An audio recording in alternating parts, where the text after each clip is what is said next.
Ռուսաստանի Դաշնությունում գտնվող արտասահմանցի երկքաղաքացիություն ունեցող վարորդները հնարավորություն ունեին առանց քննություն հանձնելու ձեռք բերել այդ երկրի վարորդական իրավունք։ Ապրիլի 1-ից այդ կարգը փոխվել է։ Փոփոխությունը վերաբերում է բոլոր նրանց, ովքեր նախատեսում են աշխատանքի անցնել Ռուսաստանում եւ չունեն այդ երկրի վարորդական փաստաթուղթ։ Եվ այլևս որևէ մեկը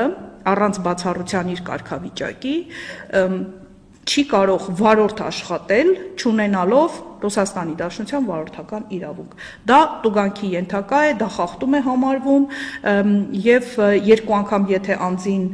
ուղղակի ոստիկանները տուգանեն հենց այս խախտման համար, սա հիմք է լինելու, որ մուտքի արգելք կստանա։ Ամսվա սկզբից ստուգումներ են Ռուսաստանի Դաշնությունում գտնվող հանրակրթական դպրոցներում արտասահմանցի երեխայի գրանցումը կեղծ եղավ կամ գրանցման ժամկետը լրացած, ծնողներին կպատժեն։ Եվ եթե նույնիսկ ծնողը օրինական է գտնվում,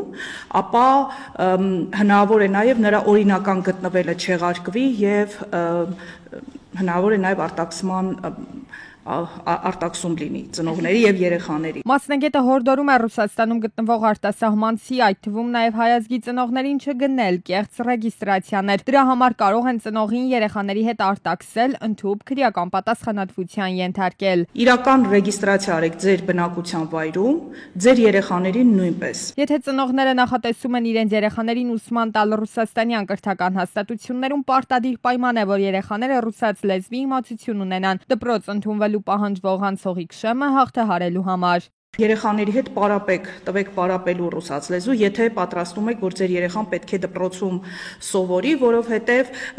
հարցերի 90%-ին պետք է երեխաները ճիշտ պատասխանեն։ Այլապես չեն կարող հաղթահարել անցողի քշեմը։ Սա վերաբերվում է նրանց, ովքեր չունեն ՌԴ քաղաքացիություն, ունեն ՌԴ-ից տարբեր այլ քաղաքացիություն կամ չունեն ընդհանրապես որևէ քաղաքացիություն։ Հունիսի 30-ին Ռուսաստանում սպասվում է օրենսդրական հերթական փոփոխությունը։ Այդ օրվանից միգրանտների համար կստեղծվի թվային պրոֆիլ, որը կմիավորի քաղաքացու մասին տվյալները, բացի անձնական տվյալներից կլինեն քաղաքացու մասին կենսաչափական տվյալներ։ Մեկ պրոֆիլում կամփոփվեն բոլոր այն փաստաթղթերը, որոնք կլինեն քաղաքացու համար անձը հաստատող փաստաթուղթ Ռուսաստանի Դաշնությունում։ Այս process-ը երկու էտապով է իրականացվում։ Առաջին էտապը սկսվել է դեռևս 2024 թվականի դեկտեմբերի 1-ին, մինչև 25-ի հունիսի 30-ն է, երբ որ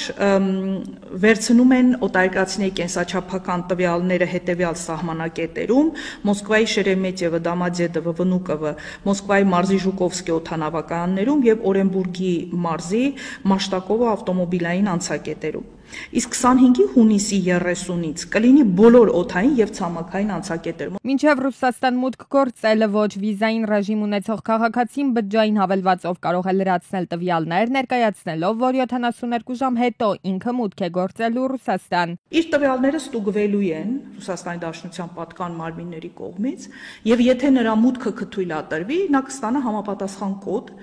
որը սահմանին կներկայացնի սահմանապահին։ Առանց այդ կոդի ուղղակի օտարերկրացուն թույլ չեն տա մուտք գործելու Ռուսաստանի Դաշնություն։ Տաթևիկ Բեժանյանն ասում է, Ռուսաստանից արդեն 20-30% հայազգի միգրացիոն հոսքերի նվազում կա 2-ից 3 տարվա ընթացքում։